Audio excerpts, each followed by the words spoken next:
Maintenant d'une croisière qui s'est vraiment très mal passée. C'était en mars dernier, un bateau de la compagnie Costa avec à bord plus de 2000 passagers dont de nombreux Français.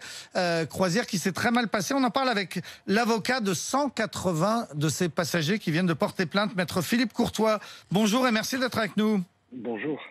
Alors c'était donc du 16 au 13 mars, 2303 passagers qui devaient passer des vacances de rêve dans les Antilles, sauf qu'ils se sont vus refuser d'accoster dans la plupart des îles qu'ils ont visitées, à Trinidad et Tobago, à la Grenade, à la Barbade, à Sainte-Lucie, à cause naturellement de l'épidémie qui commençait de coronavirus. Il n'y a pas eu d'escale et les passagers sont restés coincés à bord. Aujourd'hui, donc, ils portent plainte à travers vous, une plainte pour homicide involontaire. Expliquez-nous pourquoi ce terme aussi grave d'homicide involontaire.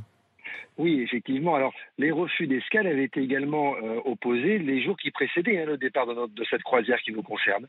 Donc, c'était un fait connu du commandant et de Costa. Mais cette plainte a été déposée pour blessure et homicide involontaire, tout simplement parce que malheureusement, notamment pour homicide, 6 passagers français sont décédés à leur retour en France du Covid-19 contracté à bord du Costa Magica pendant cette croisière. Et blessure, forcément, malheureusement, d'autres victimes ont contracté le même virus, n'ont pas eu ce malheur de décéder, mais ont conservé pour la plupart d'entre elles des séquelles pulmonaires ou neurologiques gravissimes que l'on connaît malheureusement avec ce virus aujourd'hui. Alors, qu'est-ce que vous reprochez exactement à la compagnie, d'avoir su que ça risquait de mal se passer et d'avoir maintenu la croisière quand même ? Ce qui est certain, monsieur, c'est que dans les jours qui précédaient, l'ensemble des escales ne pouvaient être assurées puisqu'il y a eu un refus pour des raisons sanitaires. Même Sainte-Lucie, d'ailleurs, 2 jours avant le départ de notre croisière, avait refusé compte tenu du fait que le commandant ne respectait pas les recommandations sanitaires imposées par l'autorité locale.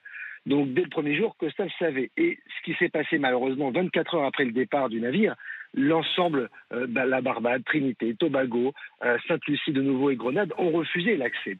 Mais le pire, c'était à bord, c'est-à-dire qu'aucune information n'a été donnée aux passagers. Lorsque même les autorités locales de la Barbade, au bout de 48 heures, sont venues faire des prélèvements sur 5 passagers, les résultats n'ont pas été connus, alors que 24 heures après, on savait déjà que des personnes étaient contaminées. Et au lieu de prendre des mesures sanitaires et d'hygiène pour protéger leurs passagers, ils ont fait pire que ça, et je pèse mes mots.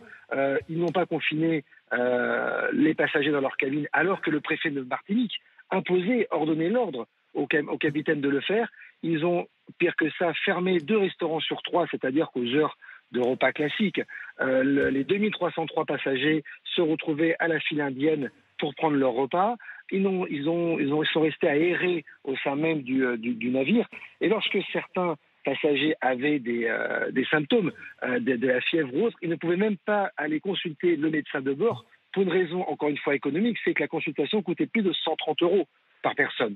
Donc vous imaginez bien que financièrement, c'était impossible. On a laissé très clairement, pendant une semaine, ces passagers errer avec leur douleur, jusqu'à malheureusement et heureusement que le 15 mars, ils puissent quitter ce navire pour retourner en métropole. On avait à l'époque un certain nombre de bateaux, c'était pas le seul, ce Costa Magica, qui s'est retrouvé très impacté par le coronavirus. On se souvient de ce navire notamment au Japon, où les passagers ne pouvaient pas descendre, mais dans la plupart des autres navires, effectivement, vous l'avez dit, les passagers étaient confinés dans leur chambre, même si c'était très pénible, alors que là, si on vous entend bien, on a maintenu toutes les activités, le spa, le casino, les restaurants, tout est resté ouvert.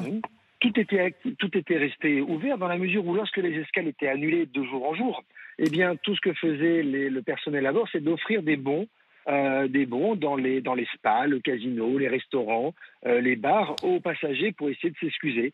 Donc, en fait, ils ont maintenu ce climat de contagion, de propagation.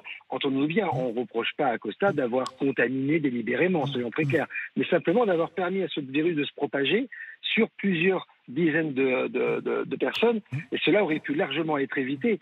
À titre anecdotique, les passagers nous ont produit des vidéos et des photographies. On voit qu'il n'y a même plus de gel hydraulique à bord du bateau.